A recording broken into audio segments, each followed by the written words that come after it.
Isn't that a lovely necklace? One of the reasons I go out in nature is because it helps my creativity. It's not that I'm trying to duplicate nature. That's not it at all. It's just that it helps me feel more centered. It helps me find peace. And it really does help my creativity. So I try to go out as much as I can, especially now that the days are getting shorter. But anyway, guys, I'm so glad you're here with me today. Now, if you were one of the lucky ones to purchase GGC's treasure box, you'll be happy to know that I'm going to be using the contents of that box. And if you didn't buy the box, don't worry, you can still make this project. You're just going to have to think outside of the box. Boy, that's a play on words. But anyway, you're going to have to dig into your stash and try to find similar components. My tutorials are meant to help you whether you're a beginner, intermediate, or advanced. But I don't want you to feel like you have to copy the designs exactly, okay? I want you to tap into your creative processes and try to think outside of the box and make beautiful pieces with what you have. So that's what today's tutorial is about. It's about helping you find inspiration. Now, if you're not familiar with the GGC treasure box, it's made by Gina from Gina's Gems Creations. She also has a channel called GGC Beginning Beaders, and I absolutely love her work. She's such an amazing designer. But anyway, she put together this gorgeous box, and I'll go ahead and leave a link down below to her website so you can go check it out. But anyway, she makes a limited amount, and they don't last very long. They sell very quickly. So if you want to be one of the first ones to learn about a new release, I strongly recommend that you go to her website and sign up to get the notifications so you can be one of the first ones to purchase that box and you won't miss out. And if you didn't watch the unboxing that I made for her latest box, I'll leave a link down below to the video so you can go check it out. Now, before we go any further, let me remind you about the timestamps down below in the description section.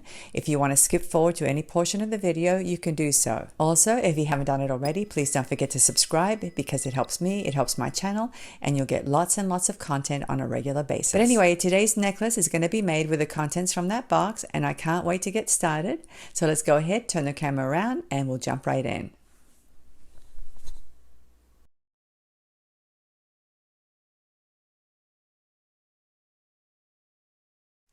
Here's the bag. Let me go ahead and pull out the items we're going to be using. We're definitely going to be using some of these gorgeous 10mm natural banded agate beads, and we're going to be using 8 of them. We're going to be using 5 of these filigree beads, and we'll be using the 8mm size. There's my 5. We'll be using these gorgeous 5x4mm electroplated imitation jade rondelle beads. And I don't know how many we're going to use, but definitely over 10. So I'm just going to put a whole bunch here and we'll figure it out later on. We'll be using all 3 of these Chandelier Fancy Focal components. And I thought these were gorgeous when I saw them. We'll be using these scoop leaf charms. And these are so cute. We're actually going to use 7 of them. We'll be using one of the clasps, and I think I'm going to use the lobster claw clasp. So let me pull one out. We'll be using the chain that came in the box. We'll be using some 6mm jump rings. Now these did not come in the box. The box came with 5mm, but I'm going to need 6mm for this project. And you'll need about 6 of them. Here's my 6. You'll be needing some kind of wire, and I like to use head pins a lot of times because they're very strong. And these are 20 gauge, but they're very, very strong. But you can certainly use 18 gauge or 20 gauge craft wire if you don't have these head pins. I just happen to have a whole bunch that I'm trying to use up, and they're relatively long. So what I like to do is snip off the heads and turn them into eye pins. And like I said, because they're very strong, I like to use them for building beaded components. But if you are thinking about using head pins, just make sure that they're strong enough, because not all head pins are strong. All right, so we're going to begin with these 3 components and 4 jump rings, 2 pieces of wire or head pins. These are 2 inches long, and 2 of these imitation jade rondelles. The first thing I'm going to do is snip off the heads of these head pins. And by the way, I use these old cutters because these pins are really hard, like I said before, and I don't want my good cutters to get ruined. So I like to use these old ones for this purpose. You'll need your flat nose pliers, and you're going to grab the pin or the wire at about 3/8 of an inch. Give it a kink like this. And now with some round nose pliers, you're going to grab this end of the wire, the short end, so that it's flush, and you're going to form a loop. A simple loop. Make sure that it's closed, just like that. Thread on a rondelle, bring it down, all the way down to where the loop is. Okay, you don't want any spaces at all. Grab the wire a little bit, a fraction above where the bead is, because you don't want to crack that bead when you go to create the kink. Go ahead and kink the wire. Snip off the excess, leaving yourself 3/8 of an inch again.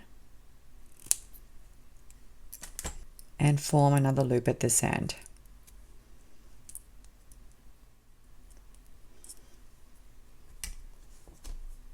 Just like that. And now you definitely want to straighten out your loops so that they're both facing the same direction. And now I'm going to do the same thing again for this one.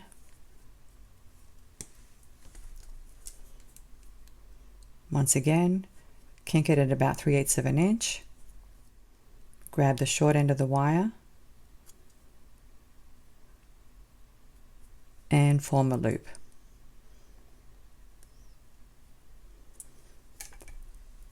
Thread on the rondelle and bring it down. Grab the pin at the top of the bead and give it a kink. Snip off the excess and form a loop.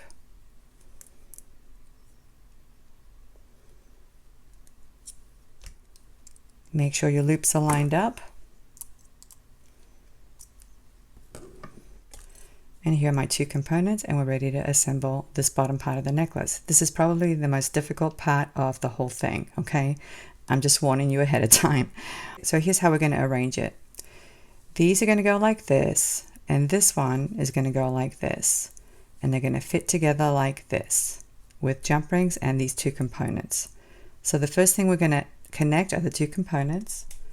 So take one of the components, open up the loop like this, connect it to the center loop of this focal piece, and close up your loop. Just like that. Now we're going to open up this loop at this other end, and we're going to connect it to this loop here. And I'll put everything down on the mat so you can take a better look once I assemble these two components. Once again, you want to close that loop really well. And this is what you should have. Let me put it down. So now that we've connected this one, we're going to connect that one. And again, grab the beaded component, open it up, connect it to the center loop,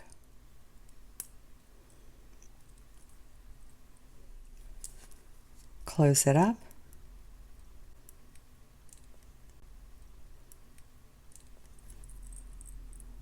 so this is what you should have. And now we're going to connect this loop to this component.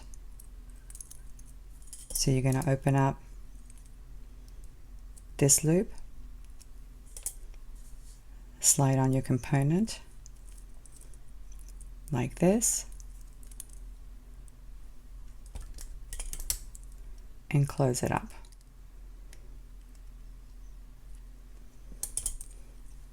So this is what you should have.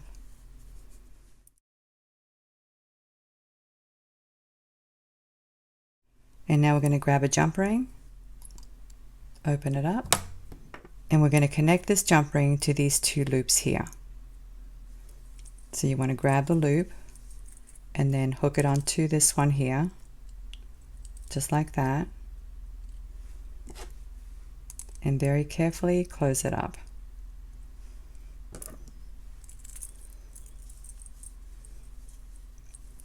So that's what we have so far.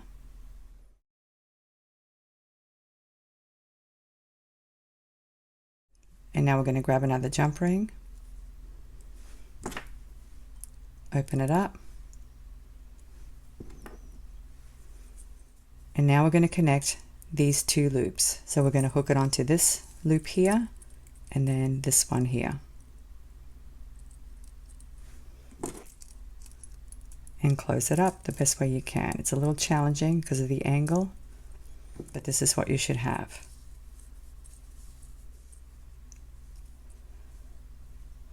All right, so now we're going to connect these two loops the same way we did these two.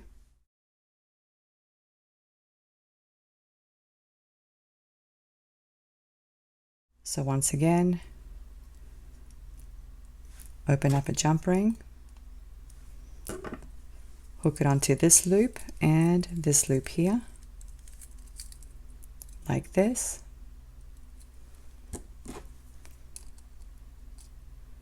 Close it up.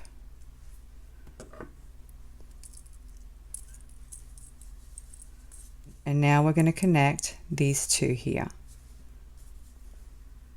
So again, open up a jump ring,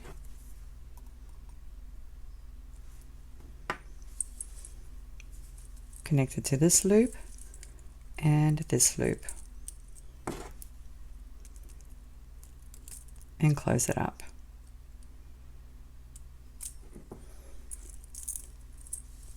And this is what you should have so far.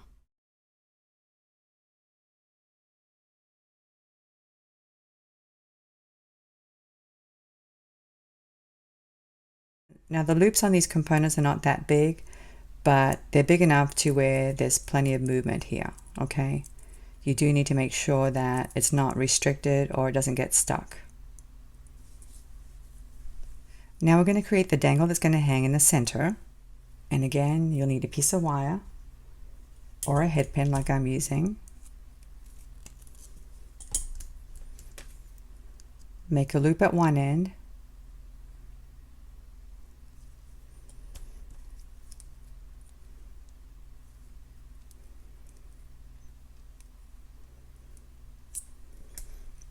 Just like that. Thread on the rondelle, thread on the filigree bead, the other rondelle, like this. You're going to kink it again, cut off the excess, and form a loop.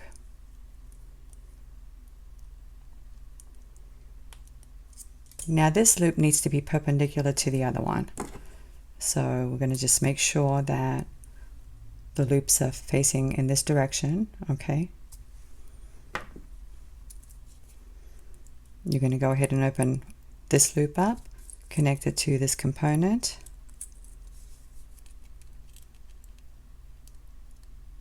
close up the loop like this,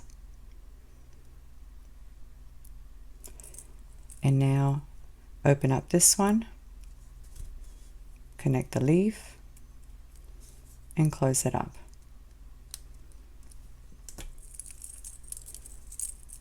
So this is what we have so far. Now we're going to build two more dangles, one on each of these loops. And once again, you'll need your wire or your head pins. I know I keep saying that, but in case somebody jumps in late, so you know exactly what I'm doing.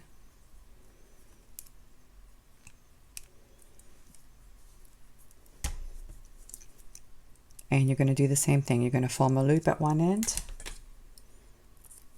And I'm cutting myself anywhere between 3/8 of an inch and 1/2 an inch. Mine are usually a little bit more than 3/8 of an inch, but less than 1/2 an inch.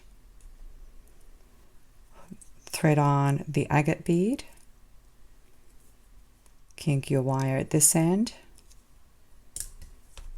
Cut off the excess. And form another loop at this end.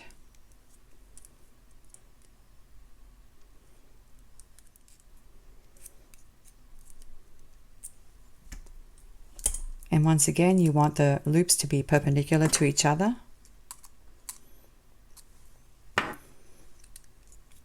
Open up this loop, connect it to this one, and now open up this one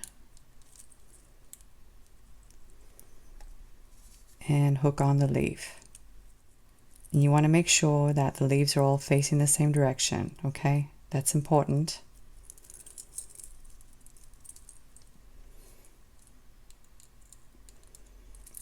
Close it up. And this is what we have so far. Same thing with this one now. Kink it. Form a loop. Thread your agate bead on.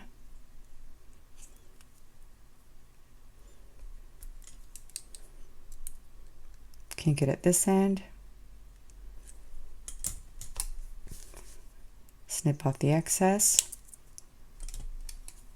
and form another loop.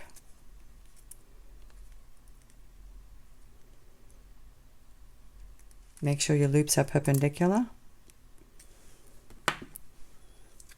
Open up this one, connect it to your focal, close it up, and now open up this loop.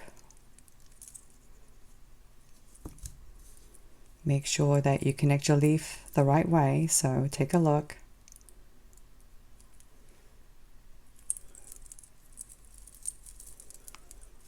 And close it up.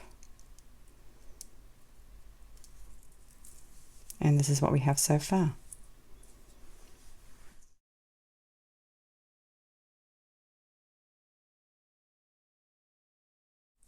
Let's move this out of the way so we can do the next step. You're going to need 4 pieces of wire and 4 of your leaf charms. Let me snip off the head of my head pin. And now I'm going to do the same thing. I'm going to form a loop at this end, just like I've been doing.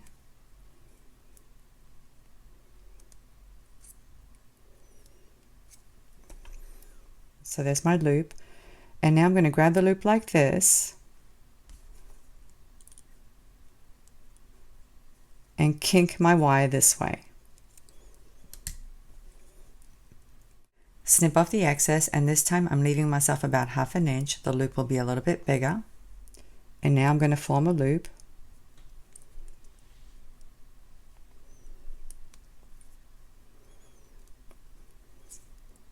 So you should have something that looks like this. And this is probably the first time you've seen this method. It's just one of my little tricks that I'm sharing with you, okay? Instead of using 2 jump rings, I like to do this kind of connector. Let me show you how it works. I'm going to open up the small loop and now connect the leaf charm, close it up, and now we're going to open up this loop. It's a little bit larger than the other one, and we're going to connect it to this loop here. I'll show you in just a second once I close it up.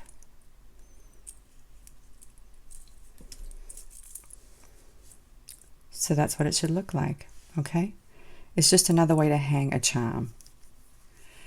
Like I said, you can always use 2 jump rings, one jump ring on this loop and another one going through the leaf charm. But I thought I would show you a different technique. Let me show you again.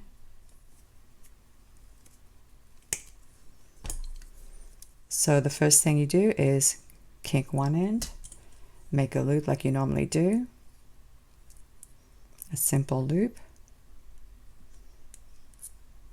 like this, grab the loop,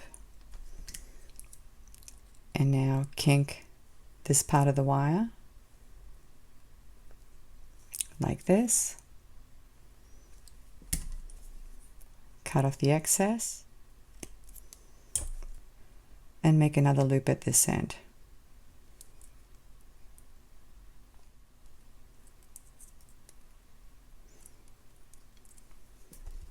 Make sure they're perpendicular to each other.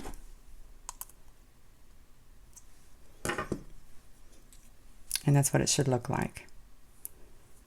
So once again, I'm going to connect the leaf to the smaller loop.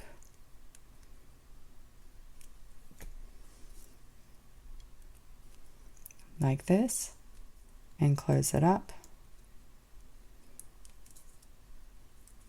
And now I'm going to open up the big loop.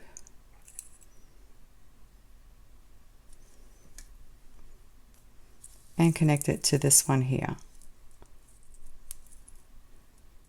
Make sure your leaf is facing the right direction before you close it.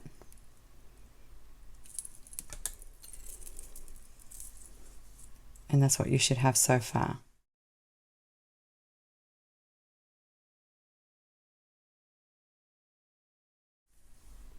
Now we're going to do 2 more components with these 2 leaves, but they're going to be just a little bit different, okay?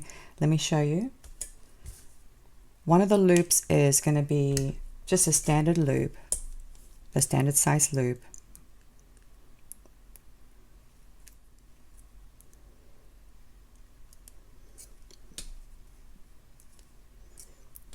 Okay, as you can see, this is a regular size loop, but now this one's going to be much, much bigger.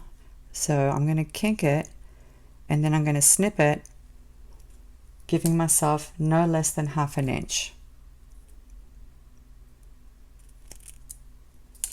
So I'm going to use the fattest part of my pliers and make the loop as big as I possibly can. Like this. Okay, so let me go ahead and do another one off camera and I'll meet you back. You definitely want to make sure they're perpendicular to each other again. Okay, so there are my 2. And I'm just going to go ahead and connect the leaf charms. So I'm connecting the leaf charm to the smaller loop out of the 2. There's one.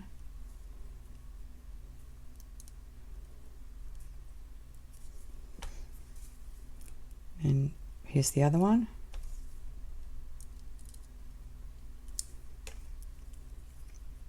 So here are my 2 little leaf charms, and now we're going to put these off to the side so we can complete the next step. You'll need 2 agate beads and 2 pieces of wire, and you're going to form a regular loop. So I'm leaving myself 3/8 of an inch.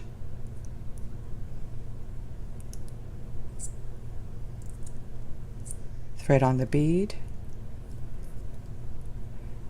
and this loop's going to be bigger, so I'm going to grab the wire a little bit above where the bead is to give myself some room, kink it, and cut it at about 1/2 inch, I would say. Mine may be a little bit less than 1/2 inch, but it's definitely bigger than the other side. There's one. Let me go ahead and do this other one. So once again, 1 loop is a regular size loop. Thread on the bead, kink it, snip off the excess,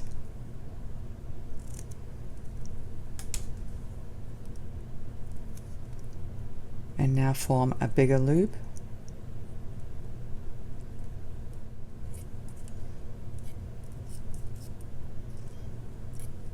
And these loops can be lined up, they don't have to be perpendicular.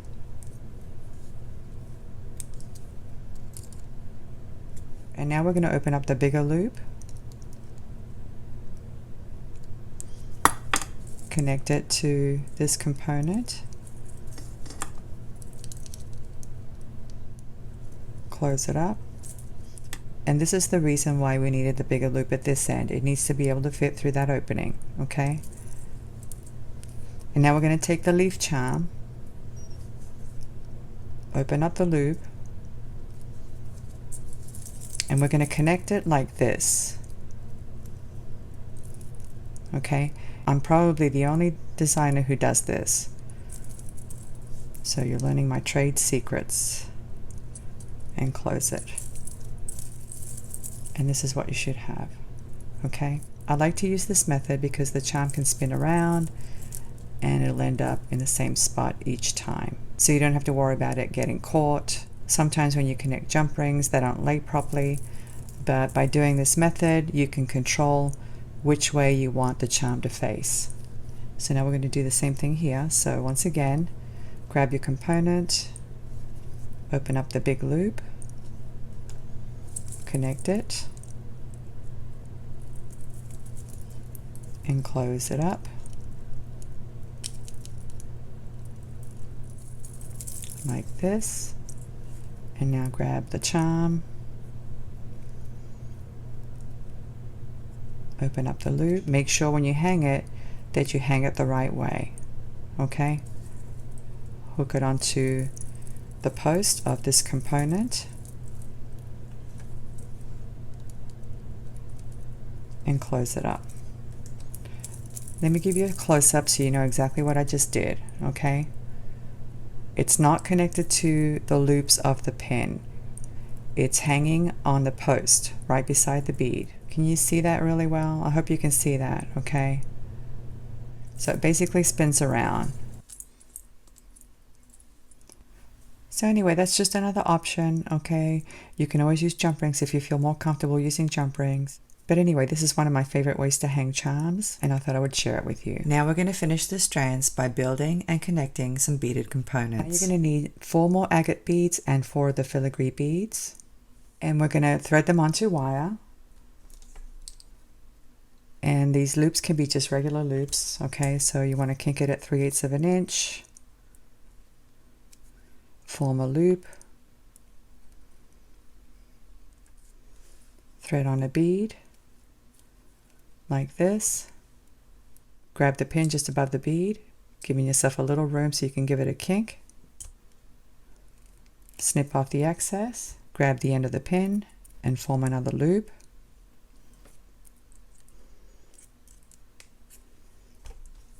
Make sure your loops are lined up. And that's all there is to it, okay? And I'm going to do the same thing for the rest of these beads. I'm going to speed up the video and I'll meet you back.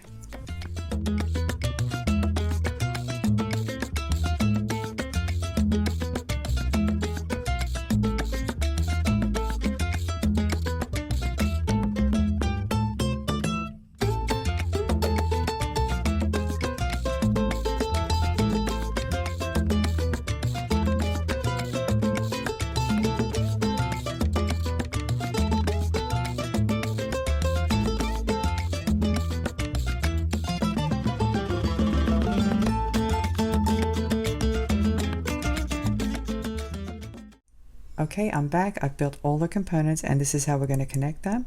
So very simply, we're going to open up this loop, connect it to this component, close it up, open up this loop now, connect the next one, close it up, open up this loop, connect this one, close it up, open up this one now, connect this one, and close it up. So this side is done, and now I'm going to connect this one off camera and I'll meet you back. Okay, I'm back. I've finished this strand as you can see, and you can certainly stop here and not go any further and just attach chain and call it a day. But I'm going to create some more beaded components using these tiny rondelles so that the whole thing ties in. I'm going to build 6 components using these tiny rondelles, and then we're going to attach chain, but we're going to attach components to the chain as well. So it'll give it a more upscale kind of a look. But like I said, you don't have to go any further than this, okay? You don't even have to build this many components. You could just build 3, attach chain, and call it a day. But I'm going to take it to the next level, so let me go ahead and build some components with these 6 rondelles. And just like before, you'll need some wire, a 2-inch piece, make a loop at one end,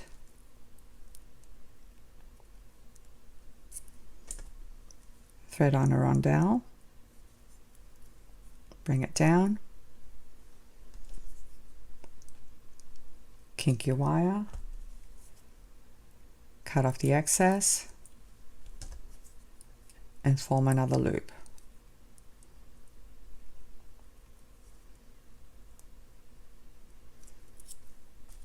Line up your loops, and this is what you should have, okay? So I'm going to do the same thing with the other 5 and I'll meet you back. Okay, I've created my 6 components as you can see. So now I'm going to connect 3 of them together. So I'm going to open up the loop, hook on the component, close it up, open up this loop, connect another component, and close it up. And now let me do another strand with 3.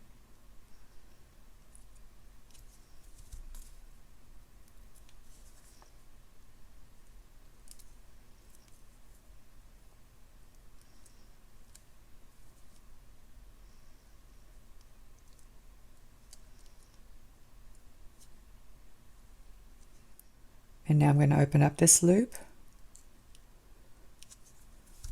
connect it to this component here, and same thing on this side.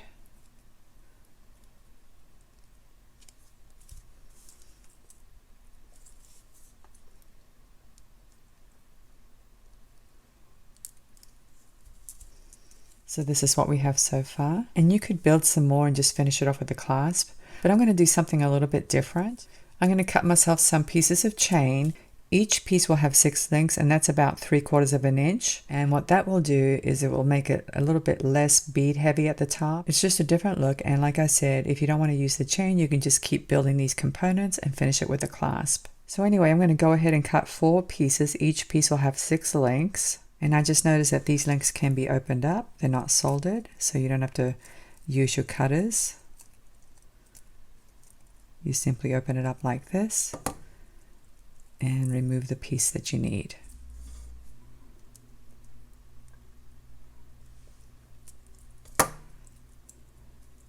Here's another piece. I'm going to go ahead and separate 2 more and I'll meet you back. Okay, as you can see, I have 4 pieces of chain, and I've also built 2 more of these components. They're the same kind that we have here on the strand.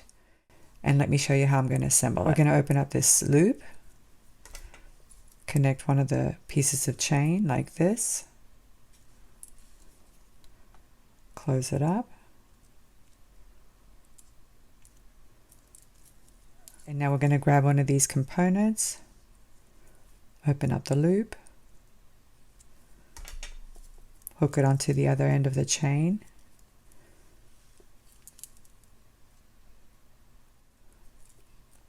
like this, and close up the loop, open up this loop now, connect another piece of chain like this, and close up this loop. So this is what it looks like so far. Let me do this side and then we'll measure the whole thing.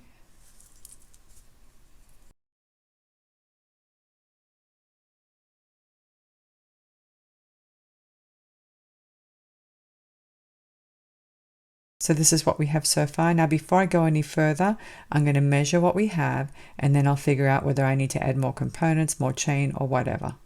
So let me go ahead and extend this strand and measure it out. And it looks like it measures a little bit over 8 inches. So I think what I'm going to do is build another 2 of these, 1 for each strand. Then I'll add the clasp and call it a day. So let me go ahead and do that and I'll be right back. Okay, I'm back. As you can see, I added 2 more components to the ends, so that lengthens the strands a little bit more. And now I'm going to connect the jump rings and the clasp, and then we'll measure it, and I'll tell you how long the whole thing is. So on this side, I'm going to add the lobster claw clasp.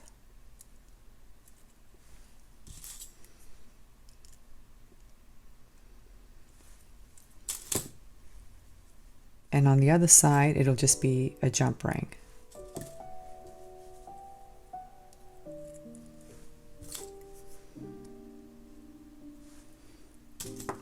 So let me go ahead and extend the strand and I'll let you know how long it is. It's about 9 inches, so that means the necklace is 18 inches long. So if you wanted to add more length, all you have to do is add more chain and more of these little components. And that way you can make it as long as you want to. So this necklace is done. Let me go ahead and show you what it looks like. And look how adorable this necklace is. It is so pretty. Oh my gosh, I love this necklace. I love the colors. I love the filigree beads, the agate, and I love these leaf charms. It gives it that nature-inspired look. So pretty. All right, guys, I'm going to go ahead and put this necklace on and show you what it looks like. Isn't it a lovely necklace? Let me give you a close-up. See how pretty that is? Oh my gosh, it's so pretty. I love the gemstones. I love the agate. I really do. And this reminds me of a funny story that I've been meaning to tell you. I've been saying agate my entire life, okay? Until I got corrected on one of my videos. I think I made the video a while ago. But anyway, somebody jumped in and left a comment with a link to a pronunciation of that word at some online dictionary. And so ever since I read that comment, I've been trying really hard to pronounce it the correct way, or the American way, I don't know. But anyway, from now on, I'm going to call it agate instead of agate. And so whoever left that comment, if you're watching this video, thank you so much. You learn something every day, no matter how old you are. But anyway, guys, I thought I would share that story with you because when I saw that comment, it really brought a smile to my face. So anyway, guys, that's it for today. I hope you enjoyed today's tutorial. I sure had fun. I love this necklace. I hope you do too. I hope you make one yourself, even if you don't have the exact components. Be creative, be adventurous, and just go out and do it. Thank you so much for watching, and I'll see you next time. Bye.